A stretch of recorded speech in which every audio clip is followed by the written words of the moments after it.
ہمارا دین ہمیں حیا کا درس دیتا ہے، حیا کا سبق دیتا ہے اور ہمیں پردے کی ترغیب کرتا ہے، اور اس کے احکام عرب کے شعراء کے قصائد سے ہم نے اخذ نہیں کیے ہیں، پردے کے احکام ہم نے قرآن سے اخذ کیے ہیں۔ قل للمؤمنین یغضوا من ابصارہم ویحفظوا فروجہم، اے محبوب مومن مردوں کو خطاب کرتے ہوئے آپ ارشاد فرمائیے کہ یہ اپنی نگاہوں کو نیچا رکھیں اور اپنی شرم گاہوں کی حفاظت کریں۔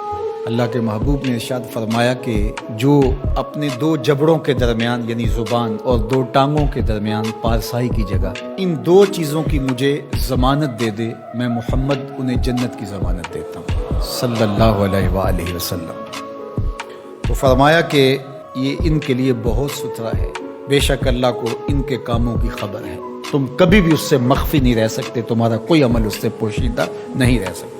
یہ حکم مردوں کے لیے تھا کہ نگاہوں کو نیچا رکھیں اور اپنی پارسائی کی حفاظت کریں، یہ ان کی ستھرائی کا ذریعہ ہے، ان کے باطن کی پاکیزگی کا سامان ہے۔ جب نظر پاک ہو جاتی ہے تو پھر دل پاک ہو جاتا ہے۔ 40 دن تک جو شخص اپنی نگاہ کو مکمل پاک کرتے ہیں اس کو نماز کا حظ آنا شروع ہو جاتا ہے، اس کا سرور آنا شروع ہو جاتا ہے، اس کی کیفیت آنی نہیں۔ 40 دن بڑے نہیں ہوتے، یہ مشق کر کے دیکھنی چاہیے۔ تو اس لیے جب نظر پاک ہوتی ہے تو عبادات میں حظ، لطف اور سرور ملتا ہے۔ نظر پاک ہوتی ہے تو پھر خیال بھی پاکیزہ ہوتے ہیں، نظر پاک ہوتی ہے تو پھر سوچیں بھی مثبت آتی ہیں۔ وَقُلْ لِلْمُؤْمِنَاتِ، اور اے حبیب اہل ایمان عورتوں سے فرمائیے، انہیں حکم دیجیے، یغضضن من ابصارہن، کہ وہ بھی اپنی نظروں کو نیچے رکھیں، اپنی نظروں کی حفاظت کریں۔ مرد تو اپنی نظر کی حفاظت کرے، اور اس کے لیے ایک طرح سے آسان بھی ہے کہ عورت پردہ کرتی ہے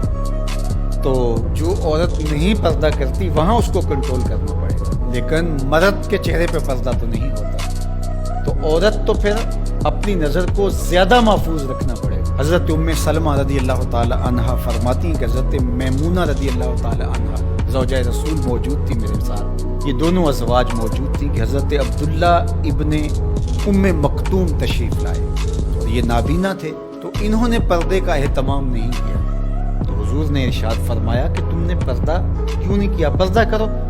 تو انہوں نے آگے سے کہا حضور یہ تو نابینا ہیں، فرمایا تم نابینا تو نہیں ہو۔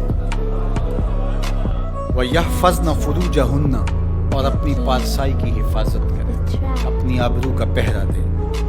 عورت کے لیے بہترین عمل اور بہترین وظیفہ اور بہترین عبادت اپنی آبرو کو بچانا اور آبرو کی حفاظت کرنا ہے۔ وَلَا يُبْدِينَ زِينَتَهُنَّ، اور اپنی زینت کو ظاہر نہ کریں، إِلَّا لِبُعُولَتِهِنَّ، مگر اپنے شوہروں کے لیے۔ یہاں تک ارشاد فرمایا، یہ حدیث رسول ہو تو شاید کوئی جدید مفکر کہہ دے کہ یہ ضعیف ہے، یہ قرآن ہے، سنیے ذرا۔ وَلَا يَضْرِبْنَ بِأَرْجُلِهِنَّ لِيُعْلَمَ مَا يُخْفِينَ مِنْ زِينَتِهِنَّ، عورت اپنے گھر کی چار دیواری میں اتنے زور سے قدم نہ رکھے کہ اس کے پاؤں میں پڑی ہوئی پازیب کی آواز گلی میں گزرتے ہوئے غیر مرد کے کانوں تک پہنچے۔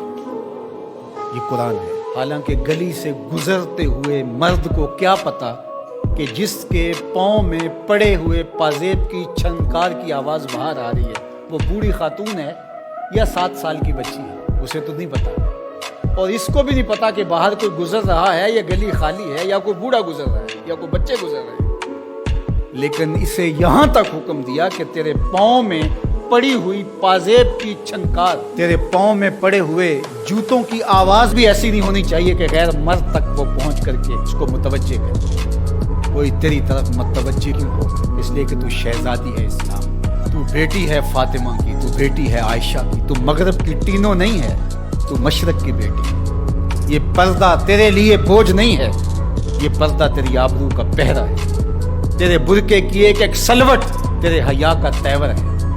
جب تو سمٹتی ہے تو معاشرہ پھیلتا ہے، اور جب تو گھر سنبھالتی ہے تو معاشرہ بہر و بر سنبھال لیتا ہے۔ اس لیے اس بیٹی کو حکم دیا گیا کہ وہ اپنی آبرو کا پہرا دے۔ حضرت سیدہ فاطمہ الزہرا رضی اللہ تعالی عنہا سے پوچھا گیا بہترین پردہ کون سا ہے، تو آپ نے فرمایا کہ بہترین پردہ یہ ہے کہ عورت کو غیر مرد نہ دیکھے اور غیر مرد کو عورت نہ دیکھے، یہ بہترین پردہ۔